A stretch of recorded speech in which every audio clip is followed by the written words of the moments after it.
Welcome to our Chapter 10 presentation, where we are going to talk about renewable energy sources. So in the last chapter, we discussed our non-renewable energy sources. So sources like coal, oil, methane gas, and nuclear power.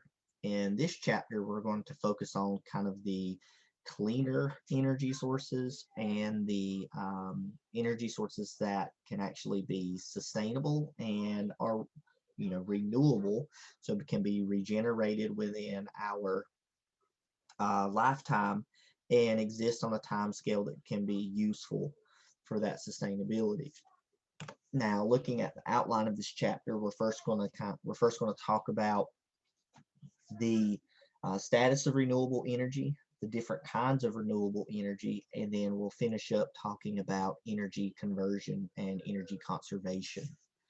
When we look at renewable energy, we talked about this a little bit in the non-renewable chapter, but the energy that the world uses currently um, is mostly non-renewable energy sources. And in terms of renewable energy sources, we only use about 14% of renewable energy sources for the world's total energy.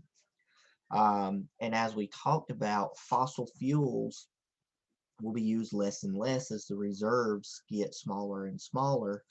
And as those reserves get smaller and smaller, the cost of fossil fuels will become larger and larger because the demand for energy is always going to be there, especially as population gets larger and larger. And so renewable resources are going to become much more important as those fossil fuels become more expensive. Also, they're going to become more important the as the world tries to um, become more and more environmental friendly in terms of the sources that they get and obtain their energy. Um, and so some of the renewable resources that we'll be talking about are things like biomass conversion, hydroelectric power, solar energy, wind energy, geothermal energy, and tidal power. Um,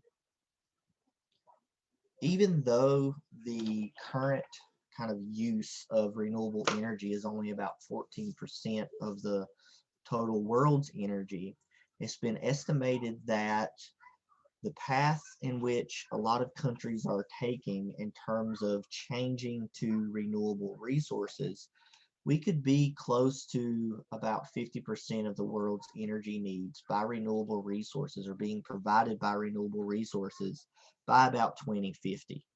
And if we look at the renewable resources that's being used currently, the largest percentage of renewable resources comes from biomass and waste energy. Then the second is hydroelectric, followed by wind, solar, and geothermal energy. And again, we'll talk about what all of these are in the next couple of slides. Um, and the first one we're going to mention and get into is kind of the bigger one, which is the biomass conversion. And so biomass is basically the material that plants make as they grow. Um, and so biomass is produced by green plants, and they produce this as they convert sunlight into energy and then use that energy for cellular respiration and then use the cellular processes to grow and to make plant material. And so that's the biomass. Now, biomass pretty much made up all of our energy needs before the Industrial Revolution. And we talked a lot about how that change happened from wood as a fuel source, um, converting to coal and oil after the Industrial Revolution and after kind of the increase and advent of machinery and more sophisticated technology. Whenever we look at lesser developed countries, though, biomass is still the big form of energy use by people in those lesser developed countries. Those main sources of biomass energy are fuel wood, so basically where you cut down trees and you use those trees as a source of energy. Municipal and industrial waste, so basically converting and burning waste for energy. Agricultural crop residues and animal waste. So there are some countries that will say burn cow patties for their sources of energy. Cow patties are a lot of biomass, a lot of grass, and they are high energy content. And so they burn and produce a lot of heat in that way.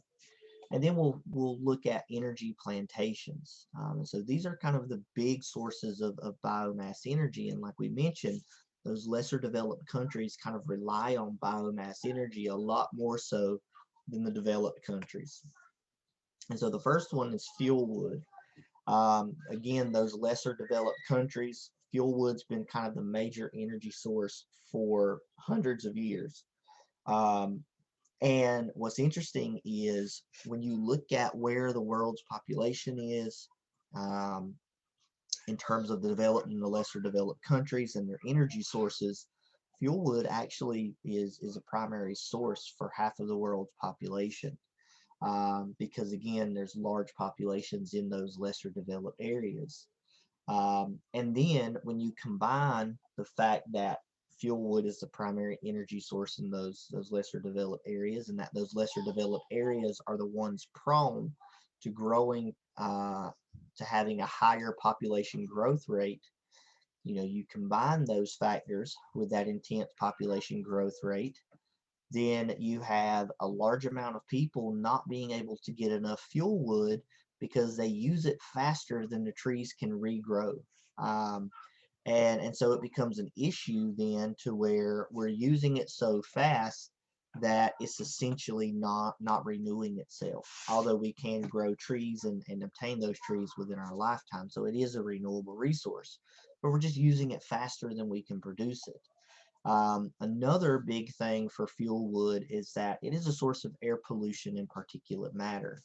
So if you have a lot of people burning, then you're going to have a lot of particulate matter going into the atmosphere.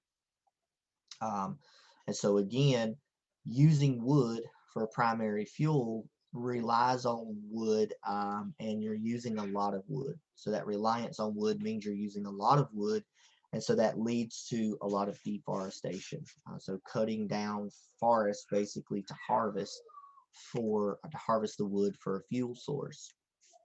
Now, we also mentioned waste as a fuel source. And so waste can come in the form of biomass and other burnable materials, depending on what type of waste it is. And so we can actually burn that solid waste to generate energy.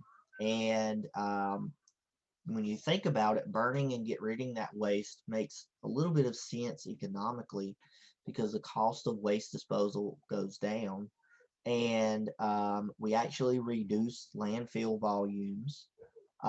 We need a large volume of waste and a dependable supply, which we get.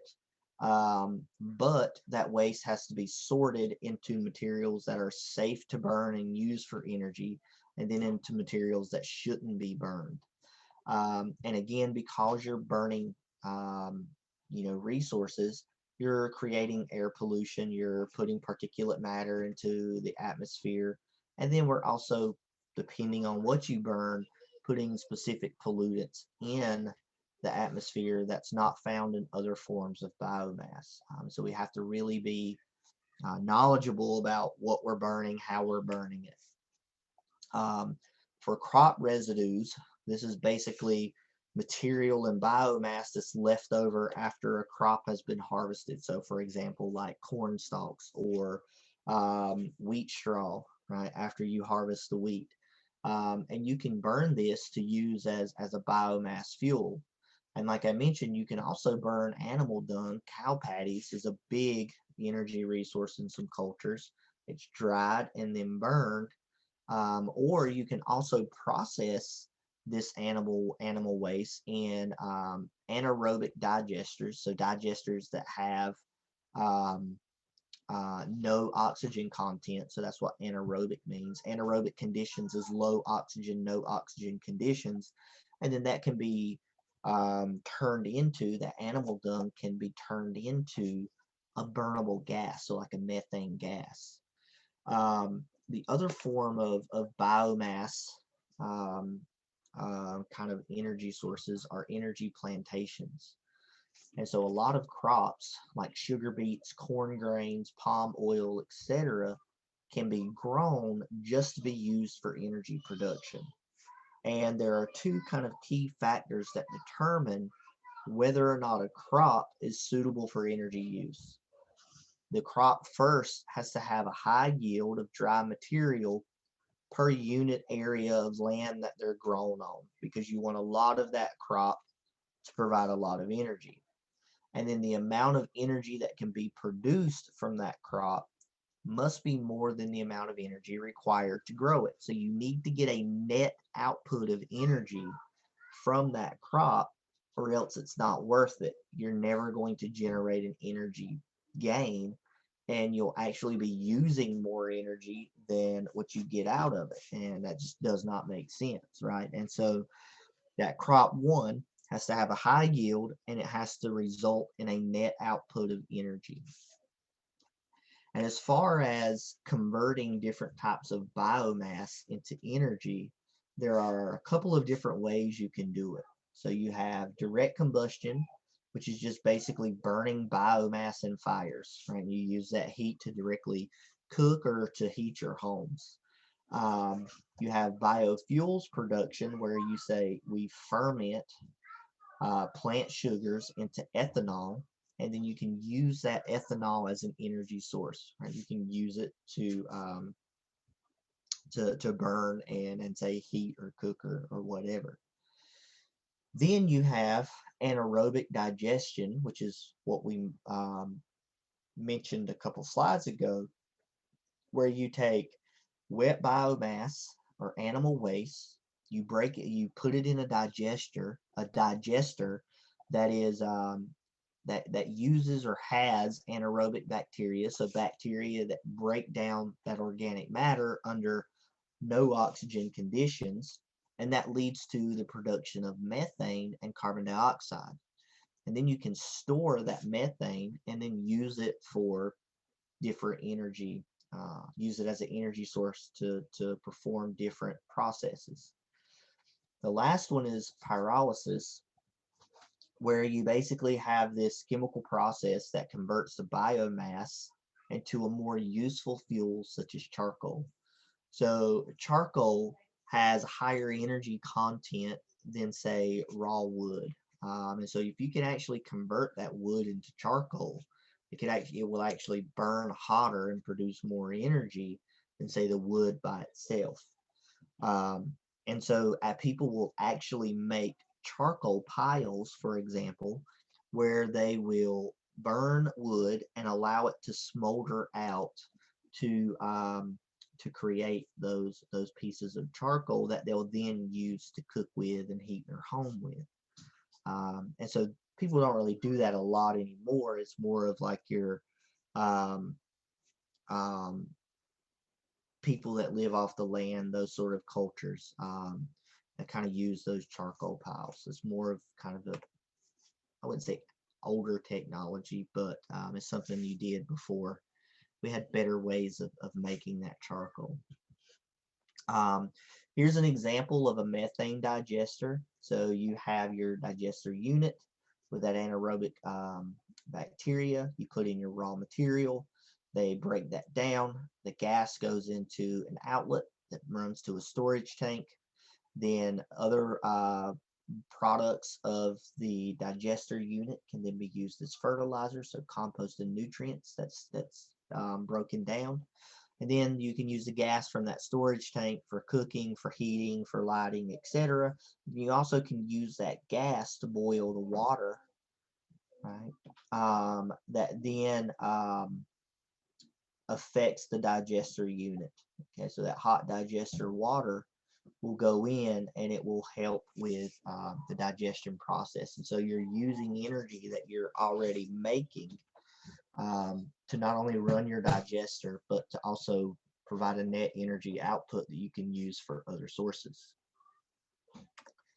Now, environmental issues with using biomass as a fuel source, as an energy source, is that we are basically cutting down forests. We're, converting forest into ag land to grow these crops to use as an energy source, and so it leads to a lot of deforestation.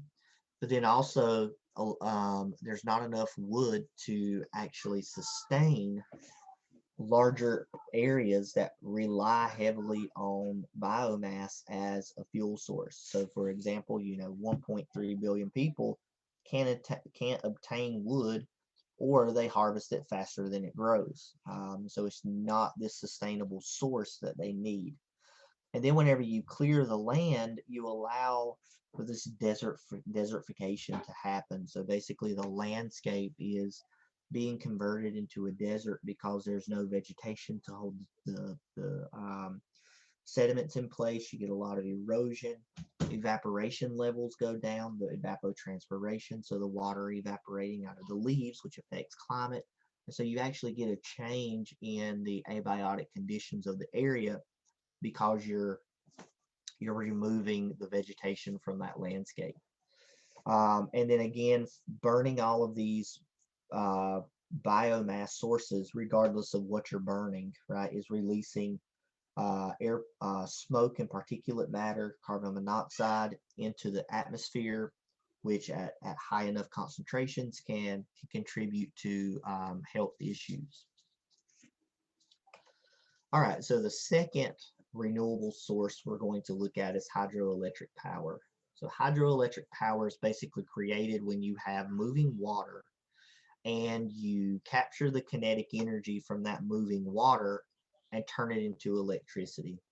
And the common way to do this is to dam a river and hold back a lot of the water in the river and allow it to form a reservoir. And then you will have pumps and turbines in the dam. And when you allow that water to flow from the reservoir, which is at a higher point than below the dam, that water will flow from above the dam to below the dam, and it will have kinetic energy as it's flowing down.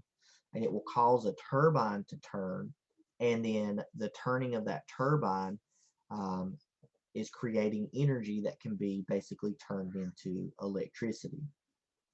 Um, the potential for developing hydroelectric power is best in mountain regions, again, because you get that flowing water and you can create those elevational differences that creates the potential energy in that water that allows it to be converted to kinetic energy when you allow it to run downhill. Um, the World Energy Council has provided estimates that suggest it could be possible to triple electricity produced by hydropower with current technology. And so that would mean that we would go from about 16% to triple that. But as we'll see, hydroelectricity does have some downsides, and so we have to take that into consideration as well. Currently, hydroelectric power supplies about 16% of the world's electricity. In South and Central America, 65 of their electricity comes from hydropower. Norway gets 95% of its electricity, and 60% of all of its energy from hydroelectric power. Those are pretty big numbers. Many hydro dams get about 10 megawatts. Micro hydro is about 1 megawatt, and those plants are increasing. And what's interesting is these plants can actually be built in remote places and supply electricity to smaller areas. So here we have a picture of a large dam in Japan. And you can see the water being released, and that moving water is running turbines that's being converted into electricity. And this is kind of the way that happens. So you'll have the reservoir, that water will flow through an intake, and as it flows down, it will turn this turbine that is attached to a generator that makes electricity, and then that electricity will either be stored or it will be sent through power lines that will then take it to people's houses or cities or wherever else it needs to go, and then that water will run down slope into the river and continue downstream. Now, environmental issues with hydropower is that there's a lot of environmental and social damage whenever you construct hydroelectric dams. You basically get a loss of land due to flooding. So when you construct a dam, everything behind that dam is going to be flooded up to a certain level. Um, and so that causes a loss of that area. The communities that are behind the dam have to be relocated, or they're, and so they're losing houses, and cities can be lost because of that. The dams can also prevent the movement of migrating fishes above the dams. A lot of fish species need help getting above dams, so a lot of the times environmental agencies will have to catch fish and move them up above the dam, or they have to construct fish ladders in the dam, or provide some other way to allow those fish to migrate above that dam. The dam also traps sediment and prevents sediment from flowing below the dam downstream. It also traps nutrients, and so that reservoir will collect sediment and silt behind it, and nothing will be able to make it downstream. And you'll also get mercury to accumulate in the area behind the dam as well.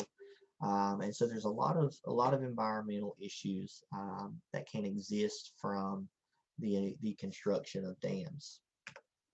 Now, looking at solar energy as a renewable resource, the sun produces a ton of energy.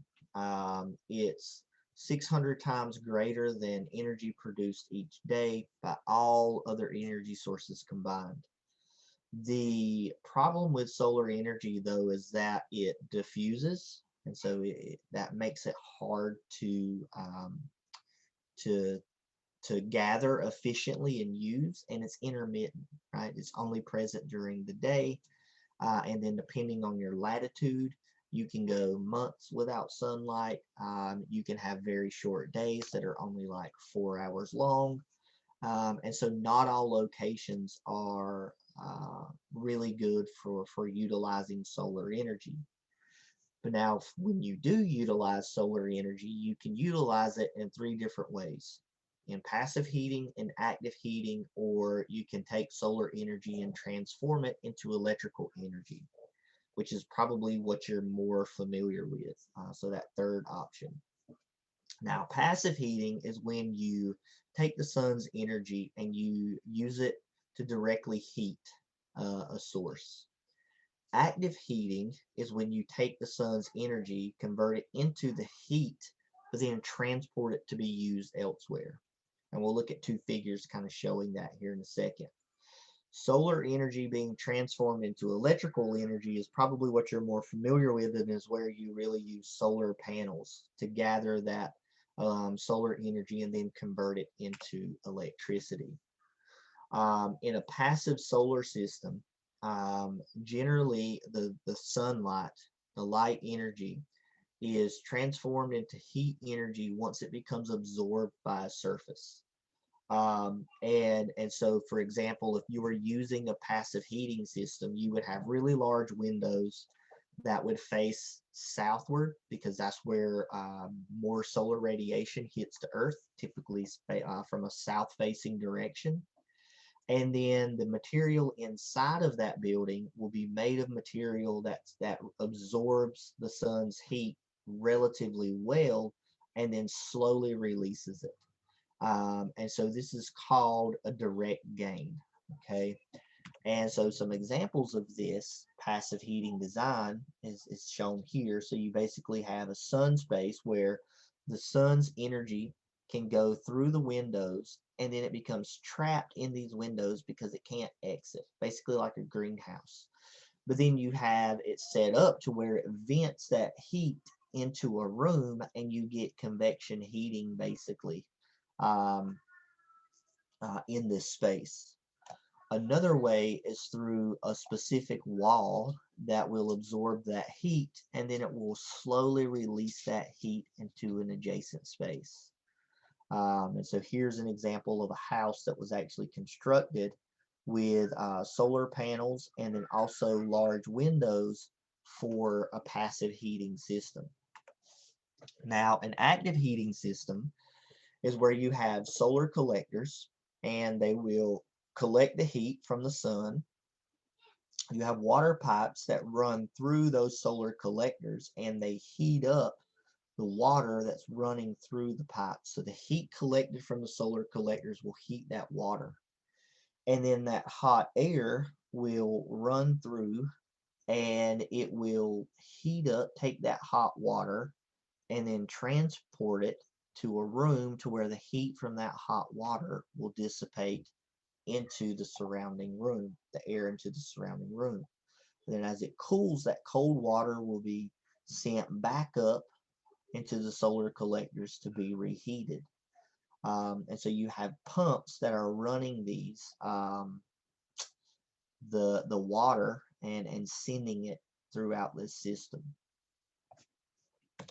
Now, whenever we generate solar energy into electricity, there's two different ways we can do this. We can take steam that is created by the heat, and that steam can drive a turbine.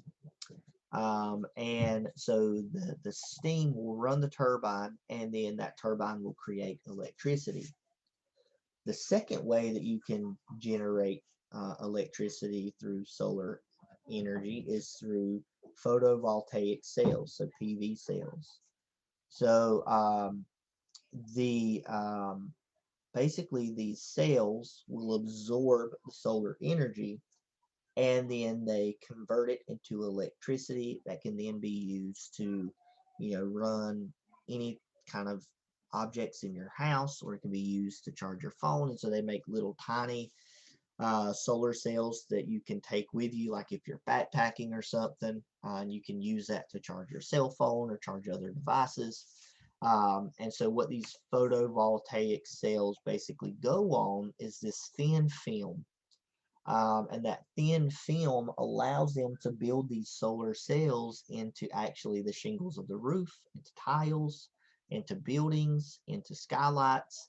And so we're getting this kind of better technology where we can kind of put solar cells in a lot of different construction materials to provide energy for those specific buildings or structures.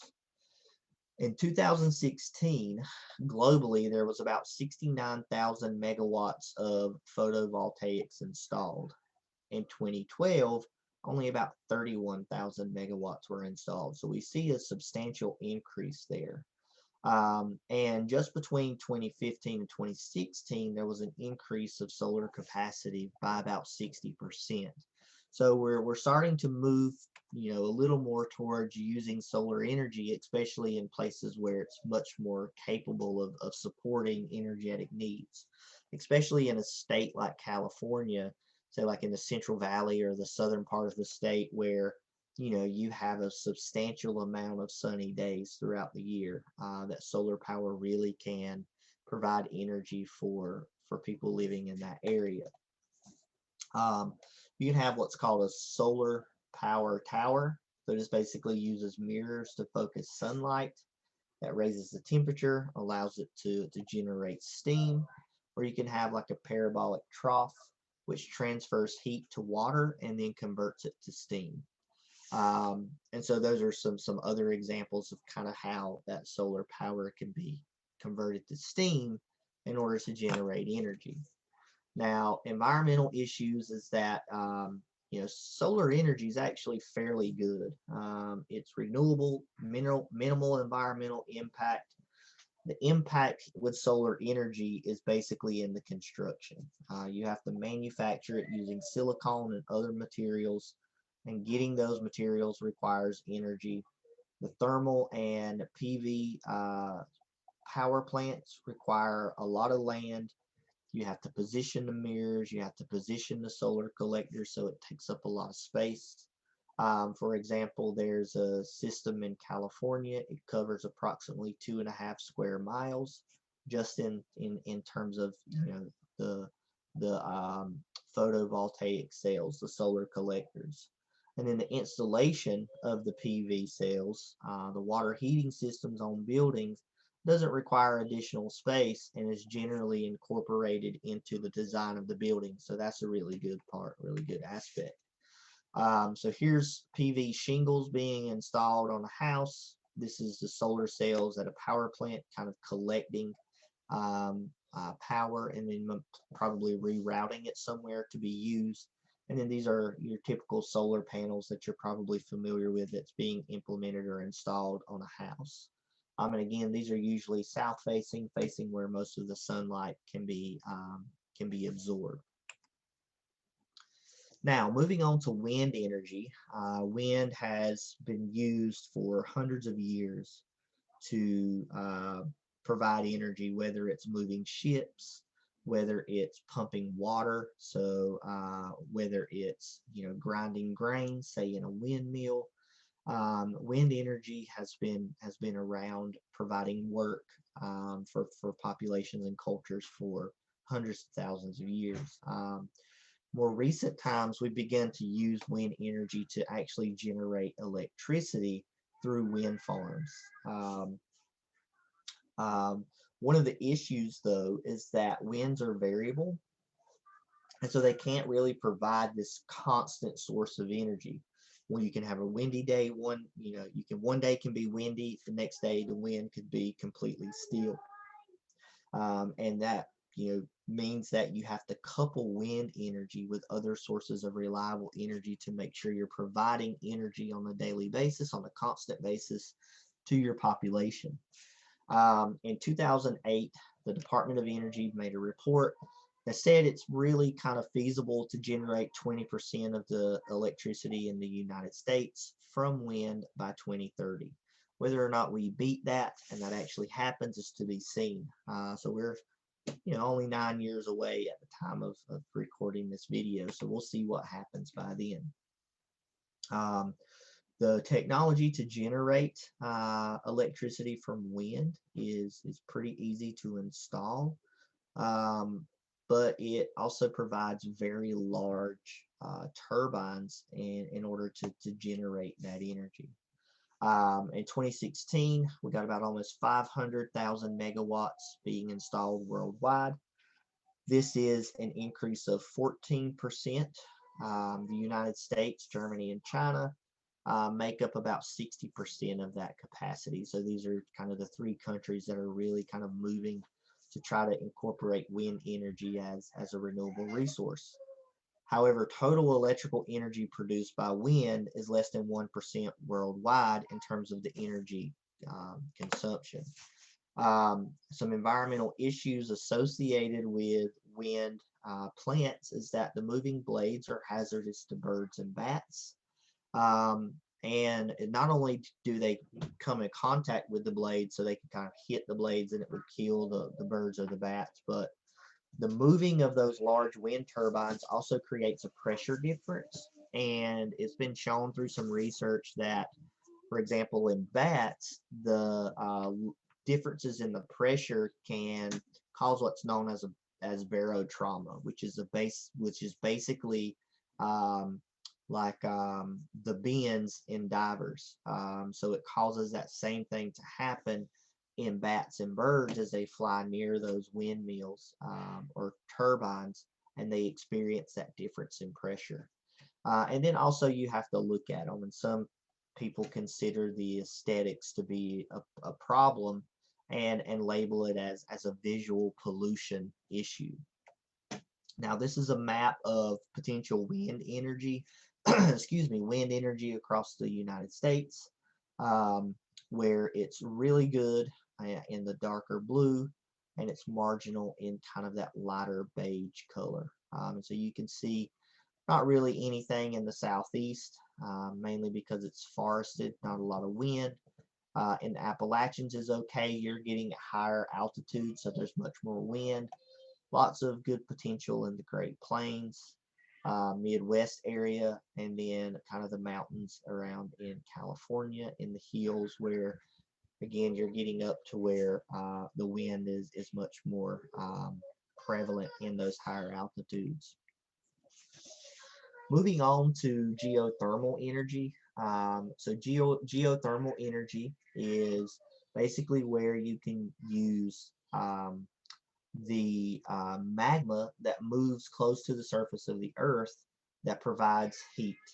And you can use that to heat the water. And so that hot water can then be used to heat buildings. It can be used to produce steam to generate electricity. And what you can do is you can dig wells to access the steam that's trapped underground from that magma heating that water.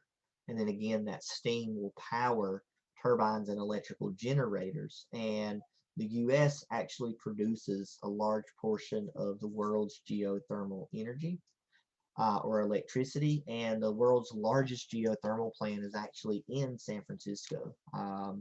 But again, geothermal energy is super low in terms of world energy production, and it's actually less than 1% of the US's electrical consumption. So even though the US is providing about a third of the geothermal electricity that is produced around the world, it's still just a little fraction of total electrical energy that is being produced. Um, Heat pumps can actually be used in areas that are not geologically active. And so what happens is the pump will extract heat from the earth and deposit it in a building. And then that can be used to kind of heat up an area. Now, some issues with this is that the steam can often contain hydrogen sulfide gas. It stinks, smells like rotten eggs. The minerals can also corrode pipes and equipment and can cause like basically the destruction of material and machines. And then the minerals are also toxic to fish. And so if it gets into a water supply, etc., it could cause some serious pollution effects for aquatic life. And now the last kind of source of a renewable source we're going to look at is tidal power. So obviously the gravitational pull from the moon and the sun causes tides on the earth to happen, and water will flow from a high level to a low level. And what you can do is you can use the force of those tides and the flow to spin a turbine that will generate electricity.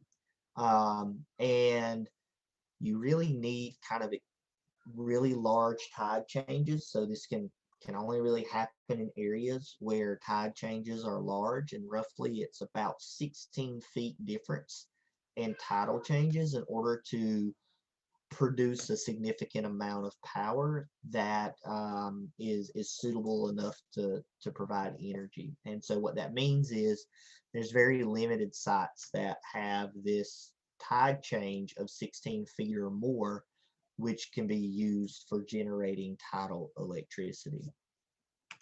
Now, finishing up this chapter, we're going to just kind of look at energy conservation. And so when we're talking about energy conservation, it's really not a way of generating electricity, but reducing the need for energy production and saving money for the consumer. So reducing the need for more energy and reducing the cost of that energy. The lifestyles that we live, the kind of quality of life has been shaped, like we mentioned when we talked about energy consumption, by the fact that energy is available at a relatively low cost, especially in developed countries. And so what that leads is to really large homes, a lot of outdoor lighting. We have large lawns that we can take care of. We can make these, vast homes, parks, etc. And so if the cost of energy were higher, though, you would evaluate how you live based on the energy that you use because it would cost more money, right? And so that efficiency really determines how we live and how we use energy. And so, again, like we mentioned in the energy consumption, there's the cost of an item is related to its energy efficiency. So if you have an energy inefficient building, they're poorly designed, machines can be produced inexpensively, that purchase price is going to be low, but long-term cost is going to be high because you're going to have to keep fixing those machines. You're going to have to keep repairing the building, and so that energy utilization is going to be high. More energy efficient buildings and machines are typically higher, but you make up the price of that initial cost on the back end by saving a lot more and using less energy. And so this is known as a payback period. So basically, the machine will pay for itself because you save much more in energy costs on the back end of that machine use. And so the United States and Canada, we've mentioned these developed countries like us, have a really high per capita energy consumption compared to other countries. And we can conserve energy and we can lower this per capita energy use if we just kind of change some things about our lifestyle. Um, we can use, say, different light bulbs. So, for example, compact fluorescent light bulbs, same amount of light as incandescent, but it uses 25% of the energy. It produces less heat, doesn't get as hot, and it lasts 6 times longer. So these light bulbs cost more than incandescent bulbs, but they are better in terms of energy efficiency and energy conservation in the long term, and you actually save money on the back end because you're not buying as many light bulbs, and these light bulbs release heat. And if you've ever been in a small area with an incandescent bulb, you can feel the heat from those bulbs. Same thing for LED bulbs. They're even better than fluorescent bulbs. They use 20% of the energy of incandescent bulbs. They last 25 times longer than incandescent bulbs. So LED bulbs, while again they're more expensive, way better in the long run in terms of energy conservation. You can also look at, the types of things that you buy and use in your home. So for example, washing machines, TVs, refrigerators, etc.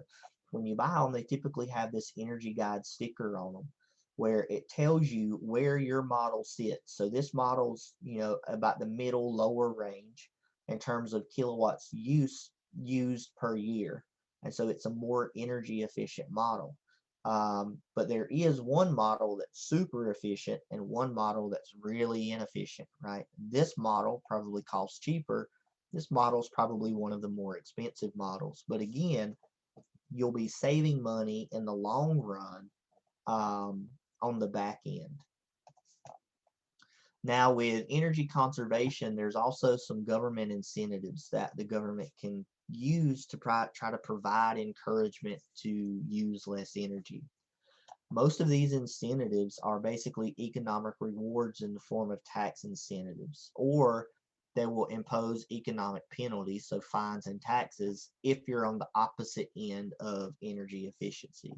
So if you have, high efficiency automobiles and trucks, you may get like a tax credit. You may get incentives for those who upgrade your doors and windows and cooling systems and heating systems in your house, right, to be shown to be more energy efficient. You may get a tax break.